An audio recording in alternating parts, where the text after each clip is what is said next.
This episode is brought to you by Superordinary, an audio drama about a young girl who discovers she has superpowers. There's only one problem. They're connected to her panic attacks. To listen to their show, visit their website at superordinarypod.com.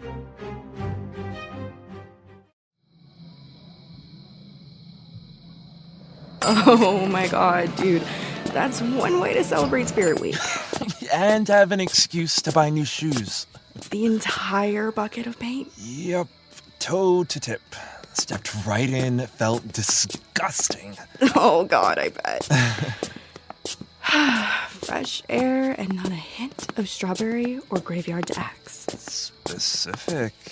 You come here often then? Oh, classic. Not very creative, but I'll give you props for style.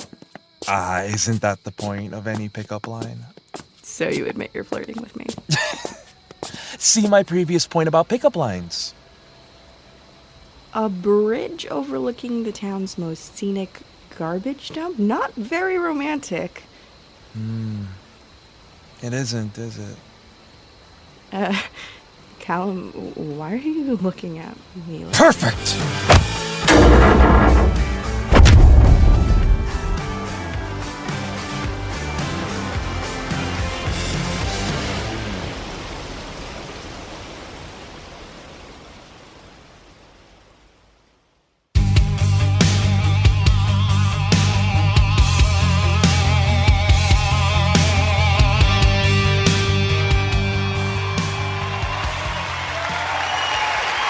All you shippers, stands, and stronger stomached than I. Welcome back to another episode of Behind the Screams. I'm your host, Jocelyn Mathers, and with us tonight is the hunter next door, Freddy Graves. Hey, thanks for having me. Let's start with what's definitely on everyone's minds. That twist. I'll be honest, I didn't know Callum had it in him. Well, technically, the only thing that's in him is a demon. It must have been exciting news for you, at least. Yeah. And Callum's not doing so hot, but I know I had a lot of fun with this story. Possession is one of those things that really challenges you as an actor. I even started working on my neck range of motion in case they wanted to go like full exorcist. Basically, I'm part owl now. Was it hard keeping the big twist under wraps? You have no idea. I spent the whole drive back from the table read figuring out what his possessed voice would be. I think I gave my local barista a few scares. No complaints from the fans, though. I'd say it's a hit. Hey, that's great! I always get excited when something cool like this resonates with them. Think we could get a few more words in from Demon Callum? Oh, well... I'd be careful what you wish for. He's just getting started. Wow!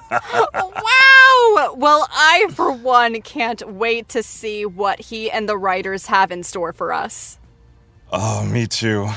But I think if Callum doesn't get unpossessed soon, my vocal coach is gonna jump universes and drag the demon out no matter what it takes. Ouch! Rough news for hashtag Demon Callum Confessions. Confessions? Folks, I don't think he's in the know. Should we catch him up to speed? Freddy, the fans have been abuzz, but that's nothing new. How about we take a look at the thirstiest of thirst tweets our team could find? How thirsty are we talking? Bloodthirsty. Hell yeah! Okay, let's hear them! I could fix Callum.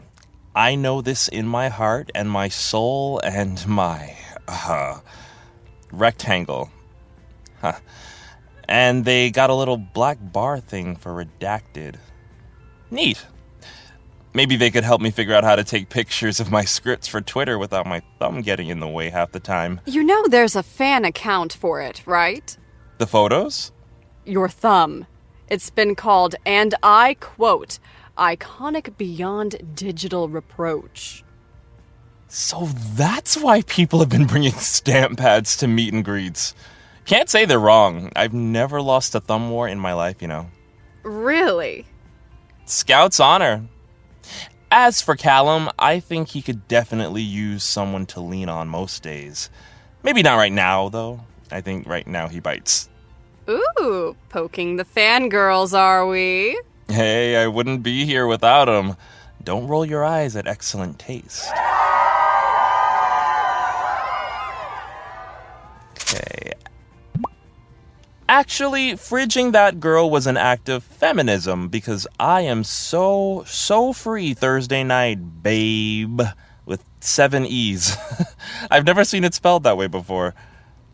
Wow, Cameron wasn't kidding about you guys really being into murder. True crime is a pretty hot topic right now. Hopefully not to get any ideas. Never before have I seen a man with pecs you could balance a lunch tray on. If Callum doesn't take his shirt off at least once this season, I'm crashing my car into my house.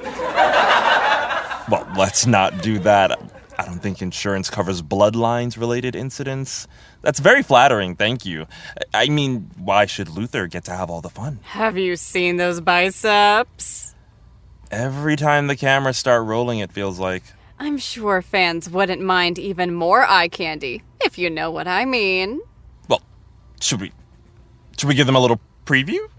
Show the writers what the fans are missing?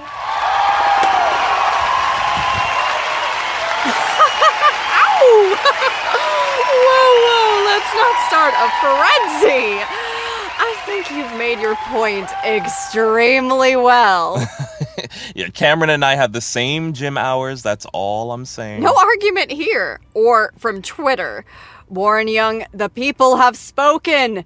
Don't let the bad guys have all the fun. Hey, you heard him. I want Freddy Graves to rearrange my guts. I mean, I'm not a medical doctor, although I did think it would be cool to be a nurse growing up. Did you? Yeah, I've actually got what they call surgeon's hands. Runs in the family. What was it that made you choose acting instead?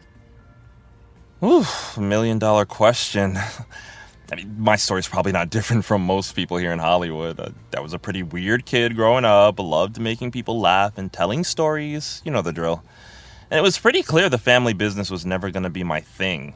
Way too much math, you know? I certainly don't miss it with this job. Tell me about it. But to me, the coolest thing about acting is that you get to be anything you want. There are parts of yourself that most people never even see. But when you're playing a character, you have to tap into whatever will help you become that role. Maybe it's good, maybe it's something you're not so proud of, but you still gotta look inside yourself and find it. I like the challenge. You've played Callum for such a long time. He must have taught you a lot. Oh, he has. Playing the guy that doesn't want to be a part of the story, it's interesting. Especially since I love the cast and crew we've got here, and anytime I get to be on camera is a blast. Shoot, Cameron told me about this. It's, this storytelling thing. I don't know, the main dude's path. The hero's journey? That's it, yes. With the refusal of the call and the threshold and all that, yeah. You work here long enough, you can recite the thing in your sleep. You get it. Just without all the industry jargon, Callum is somebody I see as trapped in this hero cycle. We talked about this. His story was never about being an amazing hunter or fulfilling his destiny or any of that. He's a guy that's realized all he wants is to be normal. House, kids, white picket fence, and the story he's in won't let him have that. He has to be somebody else. We get to see him be vulnerable in a way that we don't usually get with action hero dudes, Callum's, he's sort of an actor himself. I never thought of it like that. Especially tonight. It really shows when an actor cares that much about their character. Oh, that's nice of you to say. Of course. I think we've got time for one more tweet.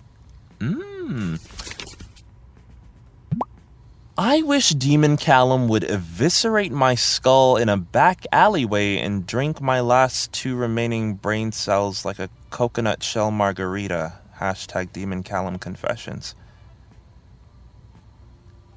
Wow, you guys are specific, and this is, evocative. Very...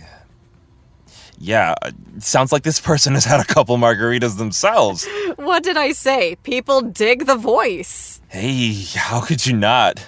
Love the enthusiasm for it, but maybe wait until he's all better first? Medical bills, guys. They'll pack more of a punch than him if you're not careful. Speaking of all better, does that mean a rescue mission is in the works? Well, Bex would never leave her twin hanging. And he was the one that saved her at the end of last season, so, there's definitely an opportunity for a cool reversal. Girl power. Oh, who doesn't love some good sibling bonding? Even if the circumstances aren't ideal. Have they ever been? Good point. Glad to hear Callum's got the cavalry coming. And if there's anything more you'd like to share... Hey, no spoilers. My lips are zipped. But I'm super excited. He's definitely gonna need her help afterwards, too. This kind of thing, gosh, it's scary as f***. Do you think this will change how you play him at all? Oh, definitely. The guy's totally freaked out right now. A demon hanging out in your body will do that. And, I think he's kind of pissed. Angry, you mean? Well, yeah.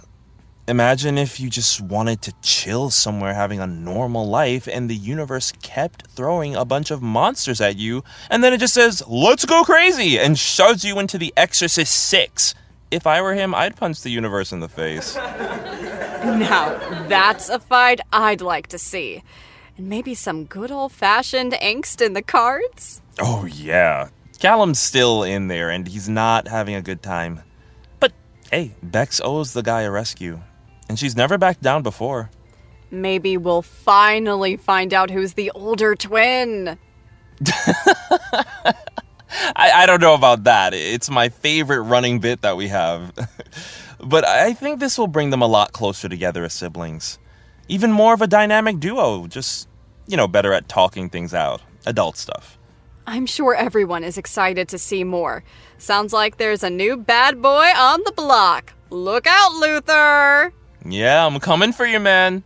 Freddy, thanks for joining us tonight on Behind the Screams, and thanks to the viewers at home for tuning in. Always glad to be here.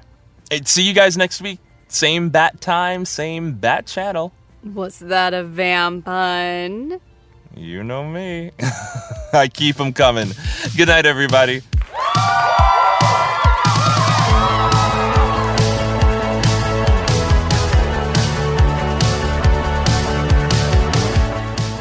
This episode of Behind the Screams was written by Newton Shuttlecotty and directed by Marissa Tandon.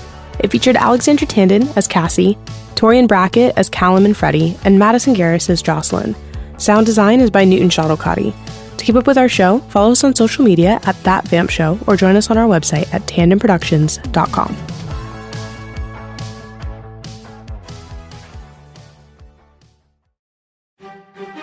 This episode was brought to you by Superordinary. To listen to their show, visit their website at superordinarypod.com. And now, please enjoy a sneak peek of their show.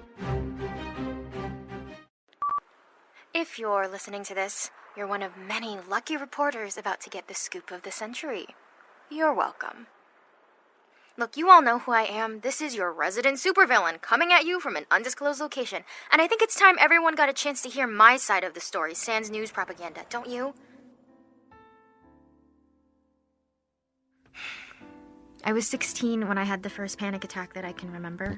You definitely don't see them coming, and you in no way, shape, or form asked for it. It closes up your chest, convinces you there's not an ounce of oxygen in the room. Your vision tunnels in. Everything sounds far away. It's terrifying.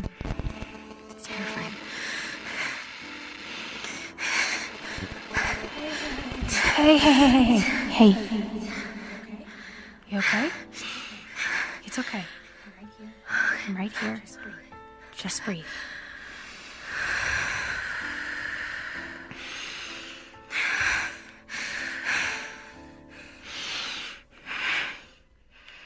you want me to turn this off?